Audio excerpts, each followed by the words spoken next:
Hi friends, welcome to my channel last bench voice over. நான் உங்கள் சகி. இந்த video பிடிச்சிருந்தா லைக் பண்ணுங்கள், ஷேர் பண்ணுங்கள், கீழே கமெண்ட் பண்ணுங்கள். முக்கியமாக சப்ஸ்கிரைப் பண்ண மறந்துடாதீங்க.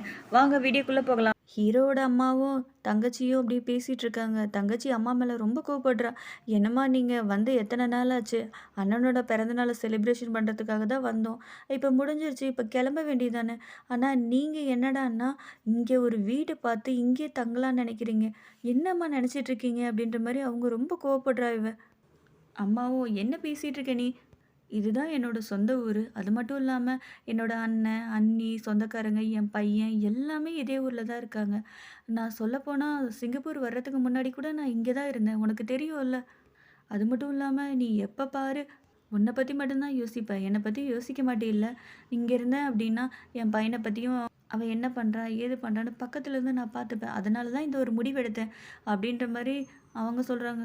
இவங்க பேசிக்கிட்டே இருக்கும்போது கரெக்டாக ஹீரோ வந்துடுறான். என்னம்மாச்சு, வாங்க வீட்டில் போய் பேசலாம்னு சொல்லிட்டு வீட்டில் உட்காந்து பேச ஆரம்பிக்கிறாங்க. என்னம்மா இவ்வளோ பெரிய முடிவை இவ்வளோ சாதாரணமாக எடுக்கிறீங்க? அது மட்டும் இல்லாமல் தங்கச்சி நல்ல காலேஜில் படிக்கணும்னு ஆசைப்பட்றா அப்படின்னா அந்த ஊரில் இருந்தால் தான் அவளுக்கு சரியாக வரும். நீங்கள் அங்கேயே இருக்கட்டும், விடுங்கம்மா. அவளுக்கு பிடிச்ச மாதிரி இருந்துட்டு போட்டும், நல்லா படிக்கட்டும், நீங்களும் தானே கூட இருக்கீங்க, விடுங்க அப்படின்ற மாதிரி ஹீரோவும் சொல்கிறான். உடனே அம்மாவோ, எப்போவுமே உங்களை பற்றி மட்டுமே நான் யோசிக்கிறேன், ஆனால் என்னை பற்றி நீங்கள்லாம் யோசிக்க மாட்டீங்கல்ல அப்படின்ற மாதிரி கோவப்படுறாங்க. ஹீரோவோ, அப்படியெல்லாம் கிடையாதும்மா. தங்கச்சி சின்ன பொண்ணு, அவள் ஃப்ரெண்ட்ஸு கூட பழகுனங்க தெரிஞ்சவங்க இதெல்லாம் விட்டுட்டு அவள் எப்படிம்மா இங்கே இருக்க முடியும்?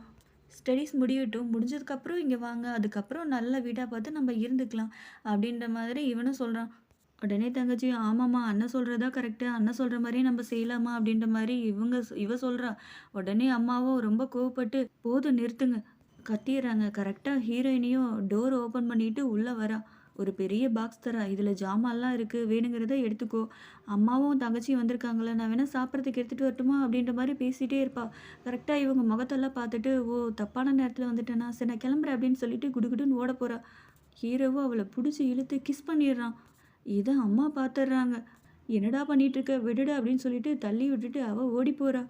அம்மாவுக்கு கோவம் வந்து எந்திரிச்சிடுறாங்க. இதுக்கப்புறம் எந்த ஒரு காண்டாக்டும் நான் வச்சுக்கவே மாட்டேன். யாரை எனக்கு பிடிக்காதோ அவள் கூட க்ளோஸாக இருக்கணும்னு நினைக்கிறீல்ல நீ? நான் கிளம்புறேன். அது மட்டும் இல்லாமல் நான் இந்த ஊர்லேயே இருக்க மாட்டேன். என் கூட எந்த காண்டாக்டும் வச்சுக்காத சொல்லிட்டு அவங்க கிளம்பிடுறாங்க. தங்கச்சிக்காரியும் இதெல்லாம் யோசிச்சுட்டு, அம்மா எதுவுமே நம்ம பேச்சை கேட்க மாட்டேங்கிறாங்களே அப்படின்னு ரோட்டில் நடந்து அப்படியே போகிறா. அப்படியே இருட்டிடுது. ஒரு திண்ணை மாதிரி இருக்கும். அதில் அப்படியே உட்காந்துக்கிறா. ஒரு ஆள் நல்லா குடிச்சிட்டு வந்து அவன் மடியில் படுத்துடுறான். உடனே தங்கச்சி, ஐயோ யாரையா நீ, எந்திரியா அப்படின்ற மாதிரி பயப்படுறான். அந்த இடத்துக்கு ஜிகி வந்துடுறான். அவனை பிடிச்சி தள்ளி விட்டுட்டு, என்ன இந்த நேரத்தில் அதுவும் இங்கே நிற்கிற அப்படின்ற மாதிரி இவன் கேட்குறான். இல்லை அம்மா, ஹோட்டலோட கார்டை அம்மா எடுத்துகிட்டு போயிட்டாங்க, எனக்கு என்ன பண்ணுறதுன்னு தெரியல, அதனால தான் அப்படியே உட்காந்துட்டேன் அப்படின்ற மாதிரி இவன் சொல்கிறான். சரி சரி வா அப்படின்னு சொல்லிட்டு ஹீரோவுக்கு கால் பண்ணுறான். உன் தங்கச்சி நான் கூட்டிகிட்டு நம்மளோட வீட்டுக்கு தாண்டா வரேன் அப்படின்ற மாதிரி சொல்லிடுறான்.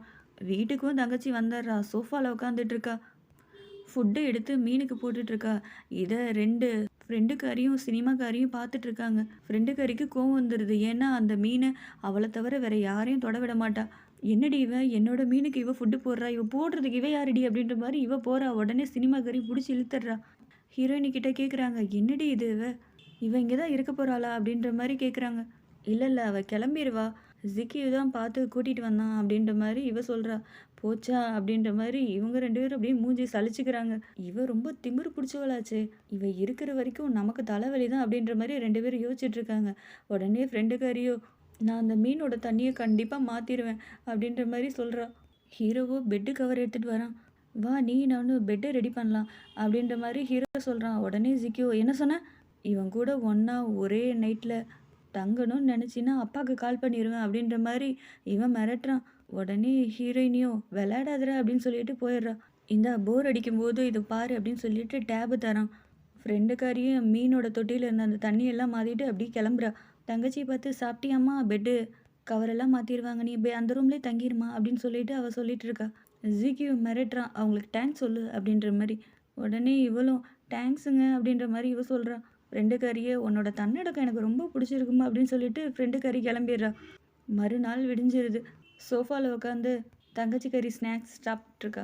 ஹீரோ சொல்கிறான், நான் வேலையை முடிச்சுட்டு வர வரைக்கும் நீ இங்கே இரு, உனக்கு ஏதாவது பசிச்சது அப்படின்னா ஆர்டர் பண்ணி சாப்பிடு அப்படின்ற மாதிரி ஹீரோ சொல்கிறான். தங்கச்சிக்காரியோ எனக்கு போர் அடிக்கும் நான் என்ன பண்ணுவேன் அப்படின்ற மாதிரி இவ கேட்குறா. உடனே ஹீரோயினியோ அப்போ என்னோட ஆஃபீஸ்க்கு வா அப்படின்ற மாதிரி அவ கூப்பிட்றா. தங்கச்சியோ ஐயோ இவளை கண்டாலே எனக்கு பிடிக்காது இதுலேருந்து தப்பிக்கணுமே அப்படின்ற மாதிரி யோசிச்சுட்டு நான் வேணா ஜிக்கியோட ரெஸ்டாரண்ட்டுக்கு போட்டுமா அப்படின்ற மாதிரி அவள் கேட்டுட்டு குடுகுடுன்னு ஓடி போயிடுறா. நான் போய் ட்ரெஸ் மாற்றிட்டு வரேன் இங்கே நில்லு அப்படின்னு சொல்லிட்டு ஹீரோவும் ஹீரோயினையும் இவளை நீயே பார்த்துக்க அப்படின்னு சொல்லிட்டு அவங்க 2 பேரும் கிளம்பிடுறாங்க. உடனே ஜிக்கியோ இந்த தலைவலி வேறையா அப்படின்ற மாதிரி யோசிக்கிறான். இவ பாட்டுக்கு ரெஸ்டாரண்ட்டில் வந்து உட்காந்துட்டு ஜூஸ் குடிச்சிட்டு மறுபடியும் ஒரு ஜூஸை ஆர்டர் பண்ணுறான். ஜிக்கியோ என்ன பண்ணிட்டு இருக்க நீ இங்கே எதுக்காக வந்த? வா வந்து வேலை செய்வா. கெஸ்ட் மாதிரி உட்காந்து ஜூஸ் ஆர்டர் பண்ணி குடிச்சிட்டே இருக்க எதுக்காக வந்த? இது உன்னோட ஹோட்டல் மாதிரி தான் வா அப்படின்னு சொல்கிறான். உடனே இவ்வளோ முடியாது அப்படின்ற மாதிரி சொல்கிறா. உங்கள் அண்ணனுக்கு கால் பண்ணுறேன் இரு அப்படின்னு சொல்லிட்டு இவன் கால் பண்ணுறான். வேண்டாம் வேண்டாம் நீ என்ன சொன்னாலும் சொல்லிடுறேன். நான் வேணா குடிச்சதுக்கு காசு தந்துட்டுமா அப்படின்ற மாதிரி இவன் சொல்கிறா. அதெல்லாம் வேண்டாம் போய் திரும்பவும் போய் அந்த சீரியலே போய் பாரு போ அப்படின்ற மாதிரி இவன் கலாய்ச்சி விட்டுறான். இவ கேட்ட ஜூஸை மறு திருப்பி கொடுங்க அப்படின்ற மாதிரி சொல்லிடுறான். கரெக்டாக அந்த இடத்துக்கு அவங்க அம்மா வந்துடுறாங்க. ஜிக்கியோட அம்மா. தங்கச்சிக்காரியும் அப்படியே பார்க்குறா. இவங்க 2 பேரும் அப்படியே தனியாக உட்காந்து பேச ஆரம்பிக்கிறாங்க. தேங்க்ஸ்ப்பா என்னை புரிஞ்சுக்கிட்டதுக்கு. இத்தனை நாள் என்னை புரிஞ்சுக்காமல் போனது என்னோட தப்பு தான். நான் தான் உங்ககிட்ட எதுவுமே சொல்லாமல் மறைச்சிட்டேன். இவனோ பரவாயில்ல விடுங்கம்மா. அந்த ஃபோட்டோவை நான் பார்த்தனே அப்படின்ற மாதிரி இவ சொல்கிறான். அம்மாவோ எந்த படம் அப்படின்ற மாதிரி கேட்குறாங்க. நீங்களும் ஹீரோயினியோட அப்பாவோ ஒன்றா உட்காந்து சாப்பிட்டீங்கல்ல ரெஸ்டாரண்ட்டில் அந்த படமா அப்படின்ற மாதிரி இவன் சொல்கிறான். அப்போ தான் அவங்களுக்கு புரியுது யாரோ ஒரு பைப்புள்ள தான் இந்த வேலையை பார்த்துட்ருக்கா அப்படின்ற மாதிரி இவங்க யோசிக்கிறாங்க. சரிப்பா நான் கிளம்புறேன் அப்படின்னு சொல்லிட்டு காரில் ஏற போகிறாங்க. திரும்பவும் வந்து ஒரு பாக்ஸ் மாதிரி கொண்டு வந்து தராங்க. இது எல்லாத்தையுமே தங்கச்சிக்காரி பார்த்துட்ருக்கா. இவனும் அந்த பாக்ஸை ஓப்பன் பண்ணி பார்க்குறான். டாலர் இருக்குது. இவன் சண்டேல ஒரு டாலரை கொடுத்துருப்பான் அவங்க அம்மாவோட டாலரு. திரும்பவும் இவங்க அம்மா இவன் சின்ன வயசு ஃபோட்டோவையும் உங்கள் அம்மாவும் சேர்ந்த மாதிரி ஒரு டாலரை கொடுக்குறாங்க. இவன் பார்த்துட்டு ரொம்ப சந்தோஷப்படுறான். இது எல்லாத்தையுமே தங்கச்சியும் பார்த்துட்டு ரொம்ப சந்தோஷப்படுறா. பரவாயில்லையே நான் நினச்ச மாதிரி இல்லையே அப்படின்ற மாதிரி யோசிக்கிறா. ஹீரோவோட அப்பா வெயிட் பண்ணிட்டு இருக்காரு ஹீரோட அம்மா கிட்ட பேசுறதுக்காக. ஹீரோட அம்மாவும் வந்துடுறாங்க. அப்படியே கொஞ்சம் கொஞ்சமாக பேச ஆரம்பிக்கிறாரு. எனக்கு தெரியும் நீ நம்ம பையன் ஜிக்கியோ ஹீரோயினியும் ஃப்ரெண்ட்ஸாக இருக்காங்கன்றது உனக்கு சின்ன வயசுலேருந்தே தெரியும். அப்படிதான் நானும் நினச்சிட்டு இருந்தேன். இப்போ ஹீரோவும் ஹீரோயினியும் இப்போ சின்சியராக லவ் பண்ணுறாங்க. சின்ன வயசில் நீ அவனை விட்டுட்டு போனதுக்கப்புறம் உன் இடத்துல இருந்து எல்லாத்தையும் பார்த்துக்கிட்டது ஹீரோயினி தான். அந்த உறவு இப்போ பலமாகி இப்போ கல்யாண ஸ்டேஜ் வரைக்கும் போகுதுன்னா அதுக்கு காரணம் அவங்களுக்குள்ளே இருந்த ஒரு ஆழமான அன்பு. அவனுக்கு என்ன பிடிச்சிருக்கோ அதை பண்ண விடு. அவன் வாழ்க்கை நல்லா இருக்கும் அப்படின்ற மாதிரி ஒரு குட்டியாக ஒரு அட்வைஸை போடுறாரு. இது எல்லாத்தையும் அம்மா அப்படியே உள்வாங்கிக்கிட்டு அமைதியாக இருக்காங்க. ஹீரோவோட ஹாஸ்பிட்டலுக்கே அப்பா போயிடுறாரு. என்னப்பா திடீர்னு இங்கே வந்திருக்கீங்க அப்படின்ற மாதிரி ஹீரோ கேட்குறான். இல்லைப்பா கொஞ்சம் பல்லு வலி அதனால தான் வந்தேன் அப்படின்ற மாதிரி இவர் சொல்கிறாரு. காமிங்கப்பா அப்படின்ற மாதிரி ஹீரோவும் செக் பண்ணி பார்க்குறான். ஒன்றும் இல்லைப்பா சும்மா லைட்டாக வீங்கி இருக்கு அவ்வளோதான். நீங்கள் ஃப்ரீயாக இருக்கீங்களா அப்படின்ற மாதிரி அப்பாவை பார்த்து கேட்குறான். அப்பாவோ ஏன்ப்பா அப்படின்ற மாதிரி கேட்குறாரு. இல்லைப்பா எனக்கு லஞ்ச் டைம் தான் வெளியில் போய் சாப்பிட்லாமா அப்படின்ற மாதிரி இவன் சொல்கிறான். வாப்பா உனக்காக நான் இது கூட பண்ண மாட்டேனா வா அப்படின்னு சொல்லிட்டு ஒன்றா உட்காந்து ரெஸ்டாரண்ட்டில் சாப்பிட ஆரம்பிக்கிறாங்க. நீ இதுக்கப்புறம் உங்கள் அம்மாவை பற்றி கவலையே பட வேணாம். நான் உங்கள் அம்மா கிட்ட இன்னைக்கு தான் பேசினேன் அப்படின்ற மாதிரி இவர் சொல்கிறாரு. எப்படிப்பா அப்படின்ற மாதிரி கேட்குறாரு ஹீரோ. உடனே அப்பாவோ எல்லா விஷயத்தையும் ஹீரோயினி தான் சொன்னான். அதனால தான் உங்கள் அம்மா கிட்ட பேசினேன். இதுக்கப்புறம் நீ சந்தோஷமாக உன் வாழ்க்கையை வாழலாம் அப்படின்ற மாதிரி சொல்கிறாரு. உடனே ஹீரோவும் தேங்க்ஸ் சொல்கிறான்.